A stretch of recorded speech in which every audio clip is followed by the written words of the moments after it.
Hello, everybody. My name is Loyal Wooldridge. I am the BC NDP candidate for the riding of Kelowna Centre, and this is Kelowna's Quickcast, where we're bringing you a 15-minute update of issues and solutions that matter most to people here in Kelowna. And today we are talking about a Kelowna Public Safety Pulse. I'm joined by my colleague, Councillor Rick Weber. So this is the quick cast as opposed to the hour-long, slow and pedantic cast I used to do for all those years. Exactly. We'll see how that's I'll try to make it snap. So you picked for this particular topic, public safety. Absolutely. It's probably one of the number one topics I'm hearing on the doorstep, and probably one of the number one things we hear about on council in our inboxes, and really matters to people. And we've been making some progress. Obviously, there's more work to do. I grew up in an RCMP household, so I understand public safety from when I was a little guy to where I am now, and understand the balance of accountability, but also care for folks that need it. So wanted to bring you through a little bit about what we've been doing here locally and how we've worked with the province and federal government to garner some good results. No, and that's a good point, because from a municipal point of view, what I'm learning in my 2 years so far in council is that all the city can do is try to provide the right resources, the right number of RCMP officers and bio officers in order to help maintain public safety. But we're not creating the laws. We don't have any control over who gets arrested and for how long and all these things, right? And how long they're detained. That's it. Yeah. So it needs multiple systems working together. And as we've learned, no matter how many RCMP officers we hire, and you're a big proponent of hiring more, and we have quite a few more, right? Yep. In the last I think the last budget, we just hired 16 more members. It's crazy. And so we're working towards getting the force fully populated.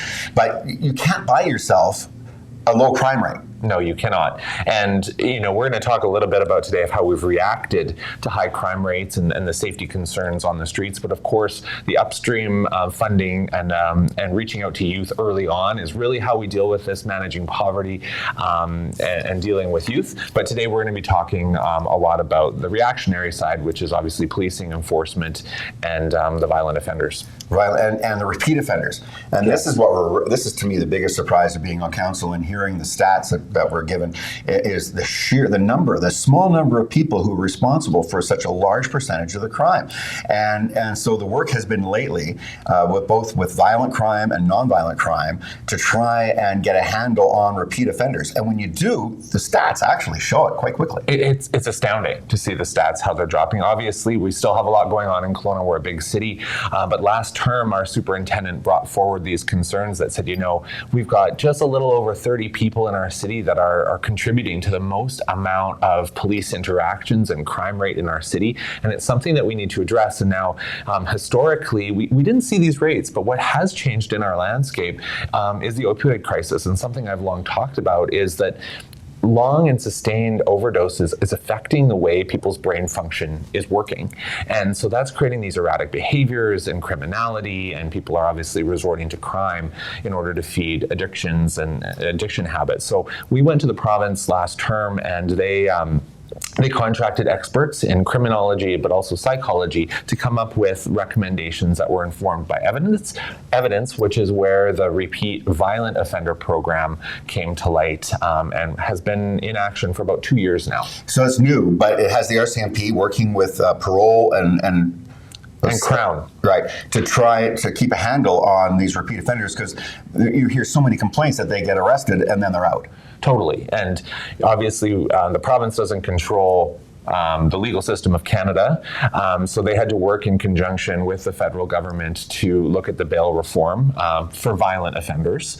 However, once they're released, we still need to make sure that they are monitored and tracked, which is happening with increased parole officers as well. So still a lot of work to do, but when we look at some of the numbers that we've seen drop, like in 2 years, 45% of auto theft dropping, 26% of property crime dropping, 61% of business break and enter, which we've heard a lot about, dropping. Those are big numbers for 30 people. That's it, and the numbers are surprising, and it's hard. You automatically think there must be thousands of criminals out there, but in some ways you get rid of the top ones, and suddenly things get quieter. Yeah. And so, okay, so how do you do that? you need a system in place, and we are getting a system in place, right? What else do you do? Yeah, so we got the repeat violent offender program into place, also called REVO. And so when folks are released from jail, then they are monitored by bail officers and notified with the RCMP, so that if there are issues, they're reconnected into the system. Hopefully, they're also reaching out to treatment, which is the next step here. But one of the things that we really need to focus on now is the non-violent offenders, and that's where it gets a little bit tricky, because obviously they're not necessarily holding a knife to someone's chest, but they are causing issues in the community, whether they're breaking into cars or causing mischief in neighborhoods or causing property crime. And so those are the non-violent. I'll interrupt you and say sometimes they are holding a knife to your chest. As in our case. There was a news story about it, but a few years ago, I encountered a fellow trying to break into one of the garages in the Strata complex where I work, and he didn't like the idea that I actually was dumb enough to try and take his picture. And so the guy didn't like that, and he came storming over with a large hook knife and held it up to my stomach and said, "You want to die?" And then I had to wait to see whether he was going to stab me. Instead, he smashed the phone out of my hand a couple of times. He was eventually, based on smashing the phone, there was images of him, despite that. And he was eventually charged and spent, I think, 3 years in prison. And now I have gotten a call from his parole officer telling me that he's on a no contact order. So as a citizen who's been a victim of crime like that, you do wonder whether or not he is being kept close track of, and whether he has gone back to his life of crime or not. You wonder what's going on behind the scenes. Yeah, and this affects people's lives. It does. In the end, you don't feel as safe. I mean, I worked downtown on Leon Avenue for 30 years and walked up and down and never ever felt I was in danger. After that incident, you go, that could happen to anybody. Yeah, and I think the landscape of addiction has really changed, and the erratic behavior has really changed. They don't know what they're doing sometimes. Sometimes they don't know what they're doing or where they are, and so that's something that we've been grappling with for quite some time. I've done research on hypoxic brain injury and what that's doing to brain function, and I believe that that's going to be our next step in addressing is how we're going to deal with our non-violent offenders. But they don't necessarily want. They don't know they need treatment or want it. And so the rules of the land right now are you can't really force it. Totally. Right? Yeah. So what can happen? What could be? Yeah, I think our council has been very vocal in advocating for the Redfish Healing Centre, which is a trauma-informed center of care for folks that don't necessarily know how to take care of themselves. And I've long said that we take care of folks with dementia very differently than we do with people that have severe addiction. And that really needs to be looked at from a scientific. The behavior is quite similar. Very similar. And yet, we're leaving them out on their own. To fend for themselves, and the public is feeling it. I mean, so many people email us and write us to City Hall talking about they were out with their family and a person was walking down the middle of the street yelling or came at us, and there's nothing to be done about it. I mean, the only thing they're doing is perhaps breaking the law in some way. Even that are they breaking the law other than committing a commotion? Right, exactly. And the Mental Health Act really hasn't been reviewed or amended since the 70s, and we were deinstitutionalized from 89 through the 90s, turning people out onto the streets with high needs. And the whole concept then was if people are living at home with their families and they're cared for, their lives are better, because obviously the institutions of yesteryear were not optimal and not dignified. No, I wouldn't think so. However, the funding for community care was never implemented. So you had these people that are turned out onto the streets. We saw this in the downtown east side of Vancouver, without the amount of supports that they need in order to be treated and heal. And so it's left this gap in care, and then you enter the opioid crisis, which is causing more deaths, more overdoses, etc. And it's led us to this point of crisis where communities and local governments are really grappling with where we go from here. And so you often hear the word redfish model, and that's kind of a code word for enforced treatment. Yeah, or involuntary care. And I believe, and the Premier spoke about this recently, that something that needs to be informed obviously by psychiatry, not politicians like us. I don't profess to know all of the ins and outs of addictions treatment and psychiatry, but what we do know is how it's affecting people on the streets, and behaviors have changed. It's become more intense, it's become more erratic. And so I was quite pleased to hear Premier Eby speak about this being a possibility into the future of involuntary care, obviously done done in a dignified way, in a careful way with checks and balances. But it's affecting communities not only in BC, across the nation, I would actually hazard to say across North America. And it's something that we really need to look at now. It's not going to be easy or cheap. No. We look at the Redfish model, it's 150 beds, and we probably need about 5 of those throughout the province. Yes, so we're going to be spending, that's the problem. It's the taxpayer goes, well, how much money do we have to spend on this? And there is no cheap or easy or quick solution. But No. What I want to say is that you're going to hopefully take, if you're elected as our MLA for that particular riding, that you're going to be able to take the message from the Okanagan going, let's go for it, let's go for it. We're of course here in the central Okanagan or the Okanagan willing to get one of those facilities and help you get it going. Kelowna has always led the charge in managing a lot of the social challenges that we have in Kelowna, dating back to Journey Home, looking at homelessness, as well as complex care advocacy, which we've secured, 40 units, which is going to be built shortly. That will be voluntary care, but that'll be for 40 more people that have overlapping mental health and substance use issues.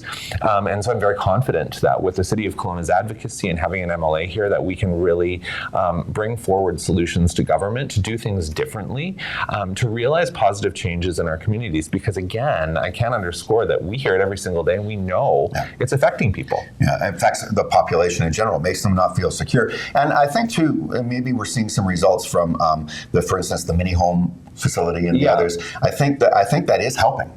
Yeah, in terms of the crime rate and in terms of getting people on the road to something better. The thing I really like about the transitional housing, like the tiny homes at Step Place, is that it's not permanent housing.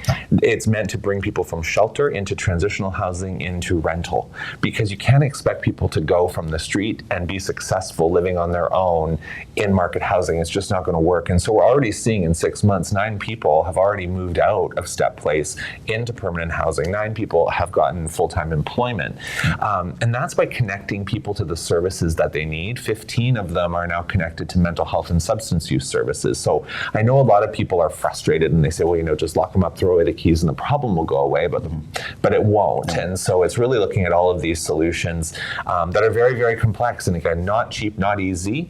If they were, I think we'd all wave a magic wand and have it solved. But I think too that points out the difference between the people who are being helped, like you just said.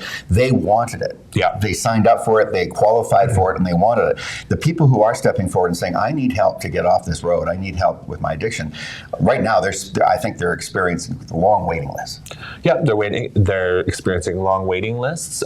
We need to continue to invest into those treatment services, but then we also need those places that people can go if they're not necessarily going in a voluntary way. No. And we know people are being released from incarceration right back out onto the street without stable housing and without being connected to those mental health and substance use services. And that's a problem, because it just continues this cycle. And we know that investing $1 into addictions and treatment services saves us $2 on the emergency response end of things. So the data is there to show that this investment actually does not only make our community safer, but saves the taxpayer dollars in the end. All right, well, if the NDP is re-elected and you get elected, there's a pretty good chance that we'll see you in the cabinet and you'll be able to fight for these things. I truly hope so. It's something I strongly believe in, and why I threw my hat in the ring to run for council in the first place.